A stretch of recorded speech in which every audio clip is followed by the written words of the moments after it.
In today's episode of Tbilisi Transport News, a new station in the Tbilisi metro opens, a new installment on the buses, new additions to the metro stations, and more.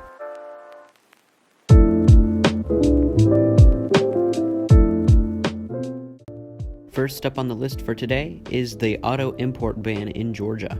The Georgian government announced that starting 2024, cars that are lower than the Euro 5 emission standards will be banned from being sold and imported into Georgia. This is part of the plan that the Georgian government introduced in 2019 to reduce carbon emissions. This law will apply to all cars that were manufactured 2013 and before. According to the government, 90% of vehicles in Tbilisi are over 10 years old. About 30 to 40% of vehicles imported into Georgia to be sold are over 10 years old. The vehicle import industry will take a massive blow, as that is also one of the largest industries in Georgia, with the third largest company in the country, Gotze Motors, being a major shareholder in this automotive market. According to Tbilisi City Hall, because these cars are old and were manufactured before stricter emission standards, a majority of pollution in the entire city is because of these old cars. This 40% reduction in importing will lead to a very interesting scene in the car market. Due to newer cars having to be purchased, the average price will go up, which will result in less people being able to purchase cars, which may be the goal that the government is trying to reach, as currently in the capital city, every other person owns a car, and with these cars being imported from America typically, these cars go by American standards and are very large and take up a lot of space in parking. These cars are also heavier, thus deteriorating roads quicker. It looks like if people want to find a car at the same price, they will probably have to buy from a Chinese automotive manufacturer. Now you might be wondering, how come a small dense European country has such a high ownership of private vehicles?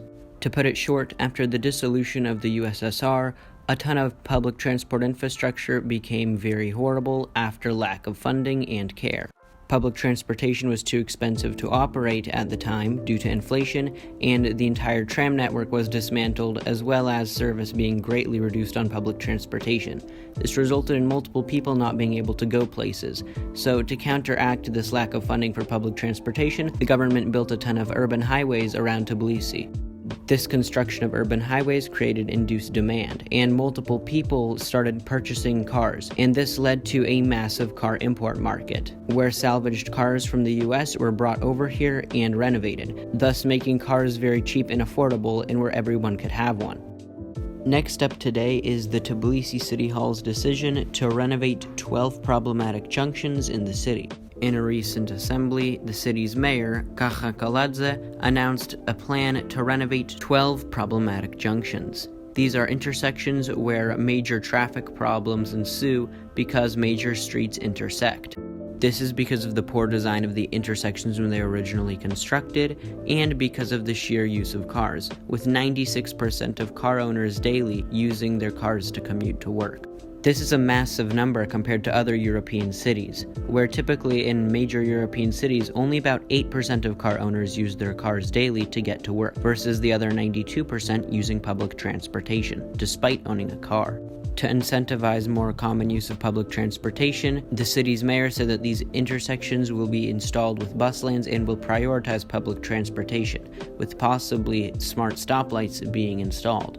Due to the growing public anger over the traffic issue, work on some of these intersections have already begun. For example, works on Zhvania Square and the intersection of Kazbegi Avenue and Tamarashvili Street. Renders and plans for these intersections have already been sketched out, and if I say so myself, they look pretty nice, with a new design, new streets and sidewalks, repaved roads, repainted lines, and the addition of nice bus stops and bus lanes. It's good that the City Hall is taking the initiative to improve the drastic traffic issue in Tbilisi, and hopefully this will fix many of the issues.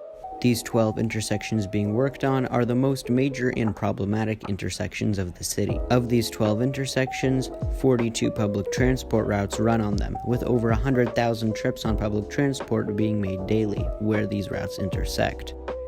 And then adding the many more commuters by personal vehicles which also use these intersections.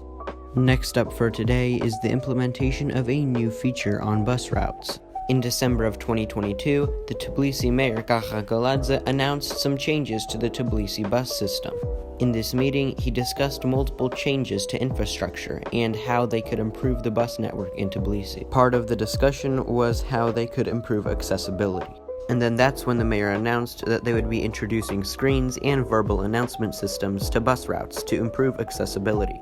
Implementation of this verbal announcement system has already been implemented on multiple different routes, with it using a text-to-speech bot for every single station announcement.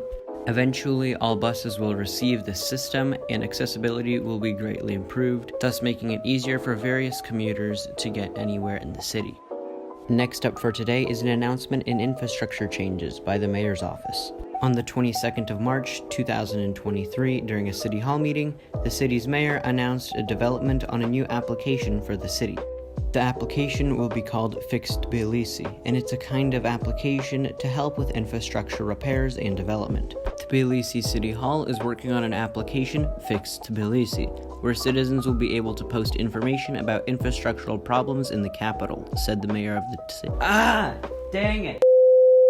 In short, this will allow citizens to take photographs of messed up infrastructure, such as cracked sidewalks or broken streetlights, and send it to the City Hall through this app.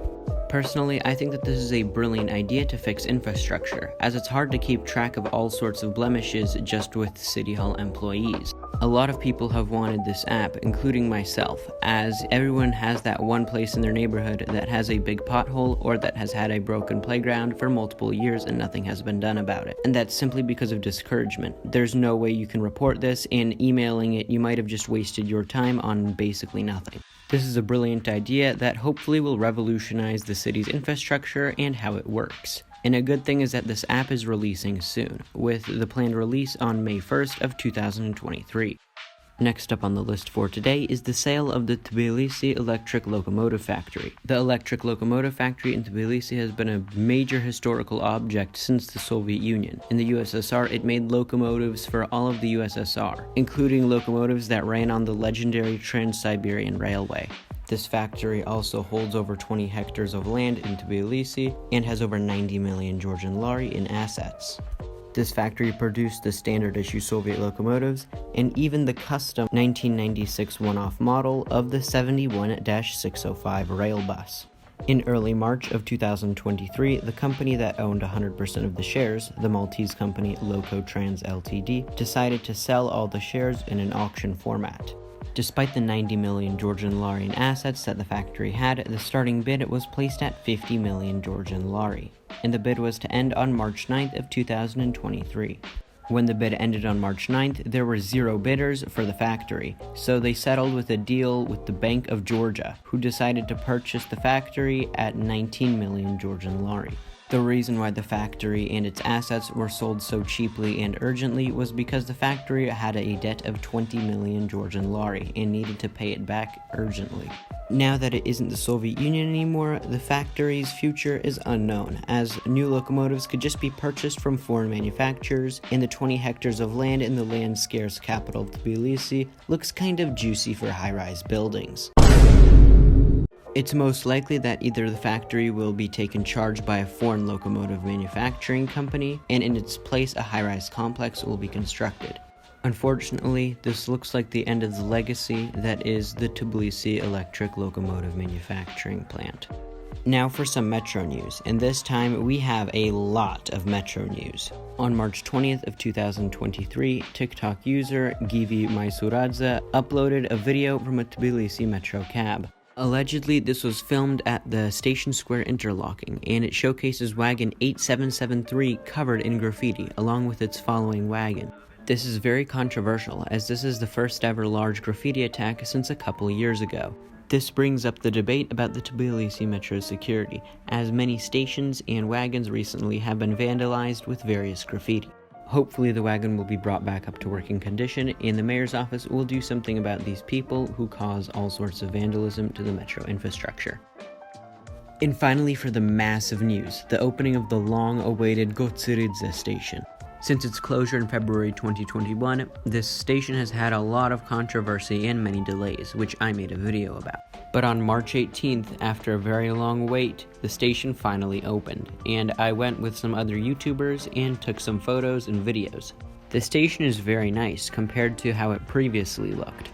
Before this modernization, the station has never been renovated since its opening in 1966, being the first ever segment of metro stations in Tbilisi. The modernization of the station changed everything, including the electricity, plumbing, and accessibility. This is the first ever station that has wheelchair access.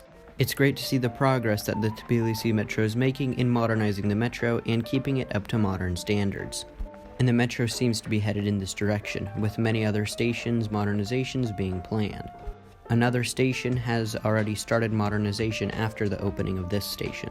Despite the modernizations of Gotze, this station has faced controversy after opening. Just one day after the station opened, news channel Matavari Archi posted a photo of the Gotze station being vandalized with graffiti. Within a day of posting, this post gained a lot of traction, with tens of thousands of views and hundreds of comments. It gained so much traction that, in fact, the ruling political party made a TikTok about it. And on top of that, some other issues with the station were found on opening, despite the 2-year delay. Issues were seen with the wayfinding signs, with misspelled names and messed up fonts. For instance, the 300 Arakveli station was labeled as 300 No Snake, with the wrong font, and Liberty Square was misspelled. Thankfully, after a few days attention was brought to this, the issue was fixed and a new sign was printed, and hopefully issues like this will be solved when the new application Fixit Tbilisi launches. Lastly for today is the minuscule adjustment to some Tbilisi metro stations. In January of 2023, when the Tbilisi Mayor's Office signed a $50 million grant from the European Bank of Reconstruction and Development for climate resilience, the Tbilisi Metro started making adjustments with this money, including changes to increase the energy efficiency of the metro stations. Because of this, the lights have been changed to LED strips in some metro stations, including Isani and Station Square on the first line. Hopefully, more good things will be done with this money to improve the public transport system in Tbilisi. If you enjoyed this content, please leave a like and subscribe, and let me know in the comments what kind of content you would like. Any feedback would be appreciated for me to improve my content. I'm the Transit Diaries, and as always, stay tuned for more.